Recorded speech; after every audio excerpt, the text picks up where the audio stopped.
in your YouTube. Petey Twofinger with an update on Class D amplifier saga, as this has been less of a destination and more of a journey, as I keep kind of learning things and improving the rigs as we go.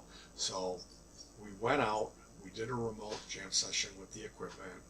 It's going back about a month now, so there's maybe 10 songs uploaded to the YouTube channel where you can hear this equipment that runs off of these amp boards with the band.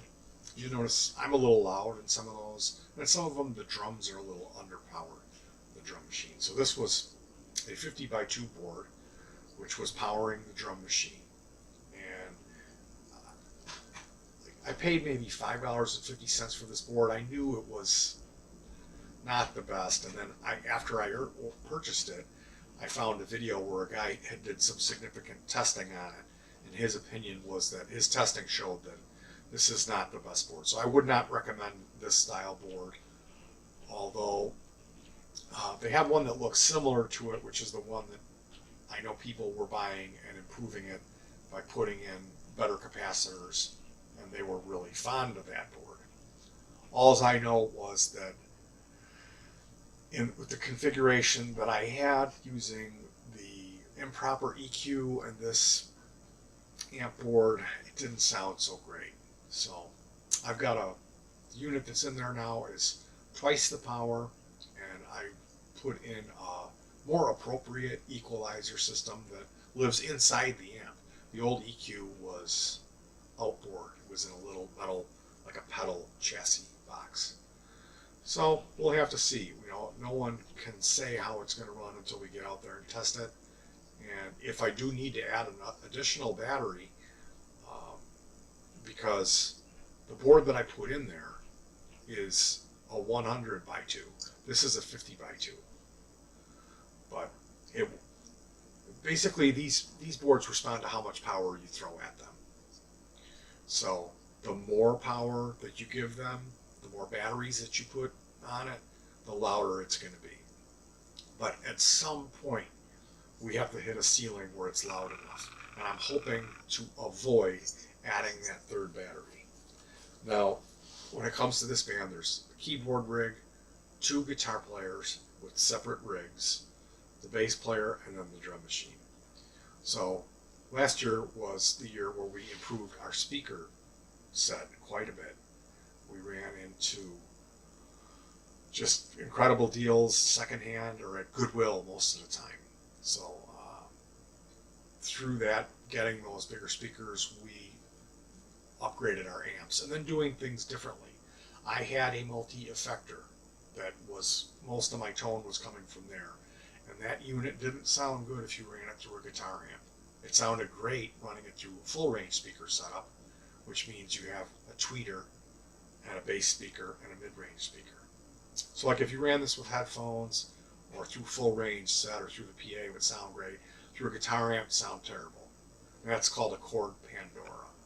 So I compensated that by using, I had guitar speakers taken from Thunder Champs in some cabinets that also had tweeter horns with crossovers and L pads that were always all wide open.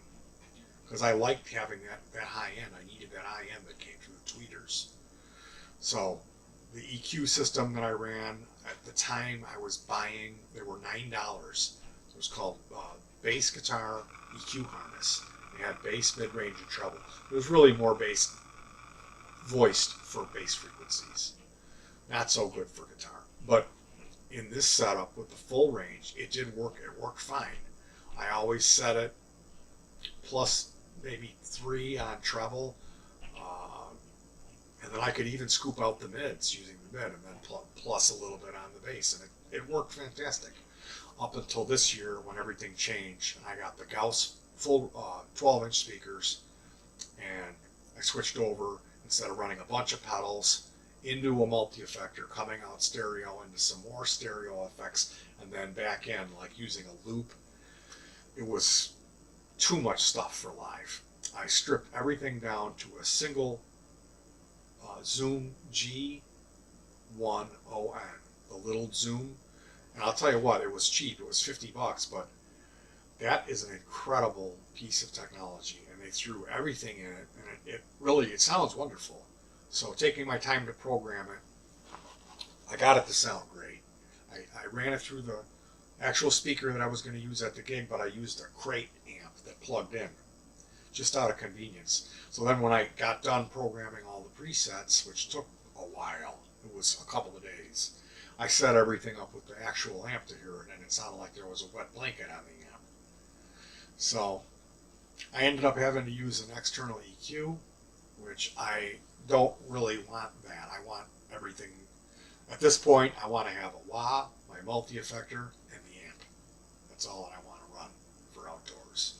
So I'm going to be removing on my amplifier. Right now it had the bass guitar EQ. I'm going to be removing those because I found a circuit that's easy to build that is for guitar. It's a guitar equalizer circuit that's wonderful, and it has a shift switch on it which brightens it up. It's a wonderful circuit, and I'll direct you to it. It's at a website called Run Off Groove. The name of the circuit is the Tone Mender. I'm kicking myself because I knew about this. I've known about Run Off Groove. They've been around forever. And, I remember going there many years ago and thinking, oh boy, don't look. Don't let the gears start turning. And I didn't. I put it off as long as I could, but getting into pedal building. So the Runoff Groove Tone Mender, I have one right here in front of me. If I was going to recommend anyone build anything, if you're a guitar player or bass player, depending. So right now the amp systems that I'm really hot on are I always like the Shure brand, but for $10 you can get something cheaper, maybe even $5. The Shures are like about 20.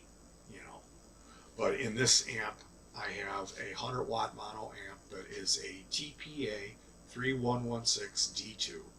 That's the green PCB with the black heatsink that's rounded on the edges. Those are the ones that I'm really fond of right now. Those you could get them for $5.50, and they're wonderful. They're overpowered. They sound fantastic. Way better than what I ran.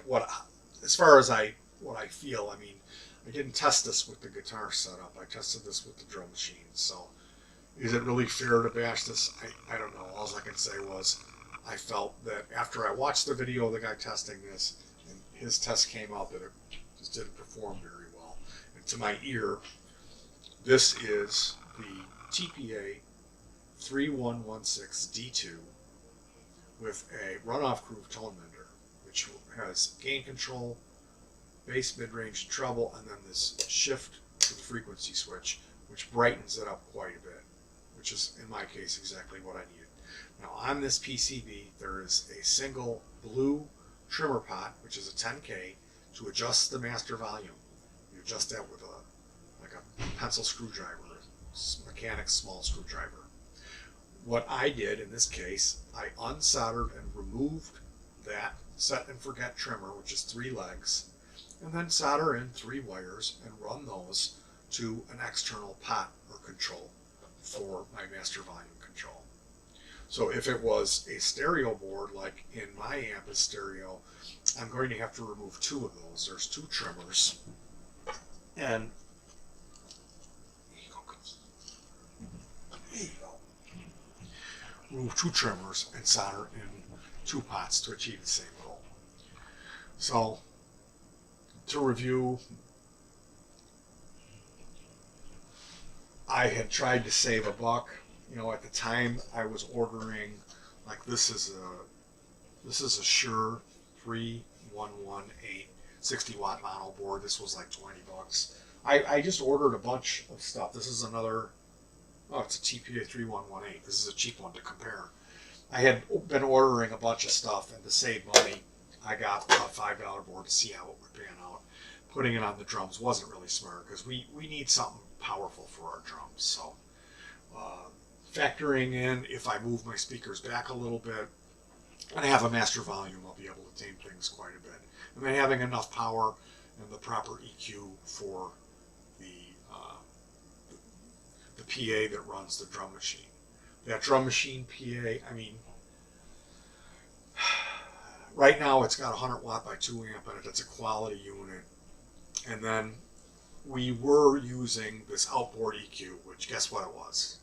It was 2 of those bass harness ones again, which in that case, the impedance is off, so it didn't sound quite right. It seemed like it may have been a little bit clipped out perhaps, or something wasn't quite right. And the way I had to set that EQ was kind of radical too. So I found most of the EQ boards that they sell on eBay run off dual AC voltage. If you type in LT1036 with NE5532, you'll come up with some boards that run off a DC. So I ordered one of those boards, and it wasn't cheap. You can get those from 10, 12 to up to 20. I spent, I think, 18 or 19 on this board. It's 3 controls. It's bass, treble, and volume. But coupled, running that off 24 volts, it'll take up to 30 DC. And then coupling with that nice amp board, the preliminary test, it just sounded fantastic. So I think that's going to give us the definition and clarity that we needed on the drums. Also bringing down my master volume is going to help quite a bit. So if you're interested in building yourself an amplifier, depending on your needs, if you would like to voice it more for guitar, I would recommend coupling a whatever wattage you choose. I mean, I'm going for 100, but you don't need to. You know, when you get past 25 by 2 or 60, we start getting into higher voltages, which it's more difficult using multiple batteries or finding a power supply that has that much amperage. If you're going to build one of these, you're much better off using, I don't know, something. If you're going for stereo, the 25 by 2 is ideal because you can run those around 14, 18 volts using any kind of laptop power supply, which are readily available at like a Goodwill.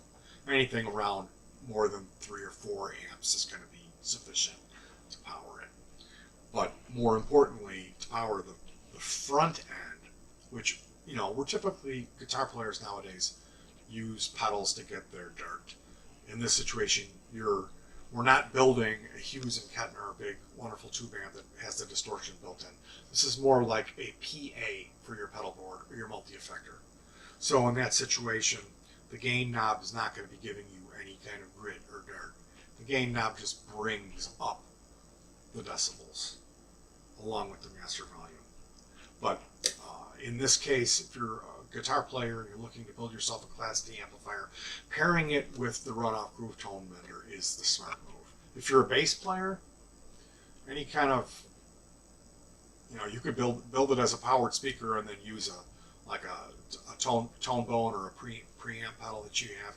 It all depends on the situation, but if you were really on a budget, you could go with one of those. There's nothing wrong with using the bass EQ harness if you're using a bass guitar, especially if what it's going to see on the input is just your pickup, because that's what the impedance that it's expecting to see. So unless you're going to decouple it with a transformer or something like that, or a buffer stage, so there are ways around it if you want to make things more complicated or do things right. Me, I'm more or less just trying to slap this stuff together and get it to work. More or less, it's serving a purpose rather than just me building it for fun as a hobby. But I'm building it to achieve a goal for the outdoor jam. So we have a budget, which is nothing. So I really, you know, am a slave to whatever comes in. If I find a piece of gear super cheap, some speakers, then that allows me to maybe spend another little bit of money to upgrade the amplifier to power those speakers. So that has been the path that I have been on. It's not so much making sense. Or if I would have started off with a bank account with $10,000 in it, said, well, okay, we need this and this for this person. This person needs 2 12s. We'll say 50 by 50 for the, you know, didn't work that way. It was starting off small with, I don't even want to say. I mean, I was using LM386 chips, you know, at first, which is a half a watt. So it's come quite a ways, and we're at the point now where it's hitting the wall of I can't take it any further. 212s is ridiculous for an outdoor jam session. So it's got to stop. And like I said, this next round of with my amp, installing the master volume control, installing the proper tone mender EQ, I'm done. I got the 75 presets installed in the Zoom G10N. It sounds fantastic, so I look forward to checking out some more of the videos. The ones that are up sound okay, they're not too bad. I was there, I know what it sounded like. I was really loud, my amp was, which was cool, but I should have placed my speakers in the back. I just had these little short speaker cables I was all geared up about using. So yeah, Class D amp technology is wonderful. It's cool stuff. It doesn't replace tube tone and all that type of boutique, expensive, fancy amplifiers, old, rare vendor basement amp. No, it doesn't. It doesn't compete with that. But you can't take any of that stuff to the woods and power it off of two 12-volt sealed lead acid batteries. So that's, and I'm not saying it's better. It just squeaks by. I mean, to my ear, it sounds good. I like how it sounds. If you were to compare it to A/B it and set everything up indoors, I'm sure you would be able to hear a difference. But to be honest with you, if you do it right and you take your time to set the presets and to dial it in with the patches and the multi-effectors, you can get it to sound really good. And the Zoom sounds fantastic. It's a really good little unit. If I was going to recommend anyone on a budget who wanted to spend $100 or less on any toy for the guitar, that would be it. The Zoom G10N. It's an incredibly powerful little multi-effector. It's a tiny little thing, but it's crammed full of effects and amp simulators. And there's 100 effects in it. There's like 30 amps or something like that. And it really sounds wonderful. And most importantly, programming it and editing it was very intuitive. It's the most intuitive and easy to operate effects unit that I ever ran into. So yeah, Class D amplifier stuff is very cool, and it's cheap. Just watch out for the super cheap stuff. Like I said, you could spend 10 on a board, but if you can afford it, spend the 20. Go for the Shure brand. Those are the really good ones. Be safe. Peace.